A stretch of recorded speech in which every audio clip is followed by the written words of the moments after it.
स्वागत है आपका प्रयागराज स्टेनो चैनल पर। डिक्टेशन 5 सेकंड में शुरू होगी। Ready start. सभापति जी, बढ़ाई गई इस धनराशि से ग्रामीण विकास के लिए सरकार की इस चिंता और इच्छा शक्ति का पता चलता है कि वह आर्थिक उदारीकरण की प्रक्रिया के जरिए और बिचौलियों के द्वारा उत्पन्न हर संभावित प्रतिकूल परिस्थिति से बचने के लिए बाजार ढांचे में सुधार लाकर ग्रामीण गरीबों को सुरक्षा प्रदान करना चाहती है। मंत्रालय के कार्यक्रमों में इतना अधिक निवेश पहले कभी नहीं किया गया है। इससे वास्तव में ग्रामीण गरीबों को प्रभावी सुरक्षा मिलेगी। बड़े पैमाने पर बेरोजगारी और अल्प रोजगार की समस्या से निपटने के लिए नई नीतियां तथा कार्यक्रम तैयार किए गए हैं। इन कार्यक्रमों का ध्यान विशेष तौर पर विशिष्ट पिछड़े क्षेत्रों और कृषि मजदूरों, मुक्त बंधुआ मजदूरों, छोटे और सीमांत किसानों, कारीगरों, अनुसूचित जातियों तथा अनुसूचित जनजातियों आदि जैसे उपेक्षित वर्गों के विकास पर किया गया है।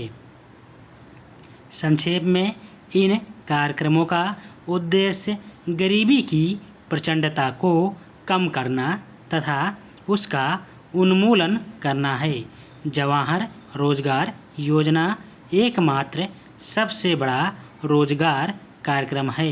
इसके अलावा गहन जवाहर रोजगार योजना उन अत्यधिक पिछड़े 120 जिलों में शुरू की गई है जहां बेरोजगारी और अल्प रोजगार की समस्या काफ़ी अधिक है, जहां लोग रोजगार की तलाश में अन्य स्थानों पर पलायन कर जाते हैं और जहां प्राकृतिक संसाधनों की काफ़ी कमी है।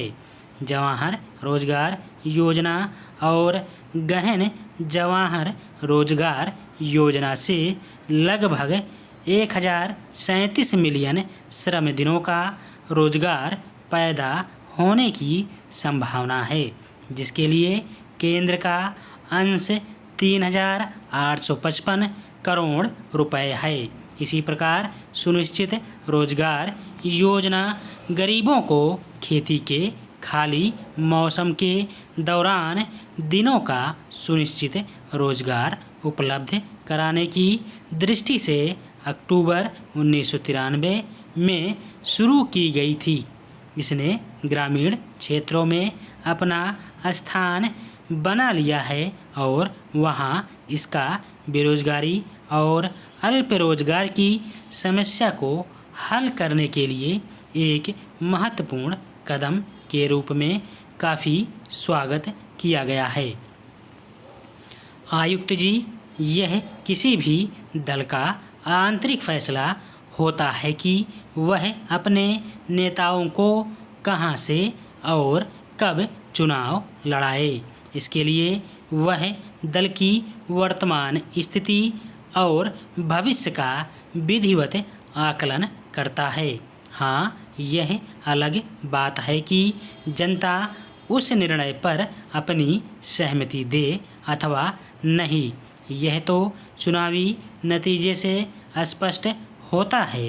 इस पृष्ठभूमि में यदि प्रियंका गांधी के वायनाड से चुनाव लड़ने के फैसले को देखें तो निस्संदेह संभावना यही अधिक है कि कांग्रेस के फैसलों को जनता मंजूर कर लेगी।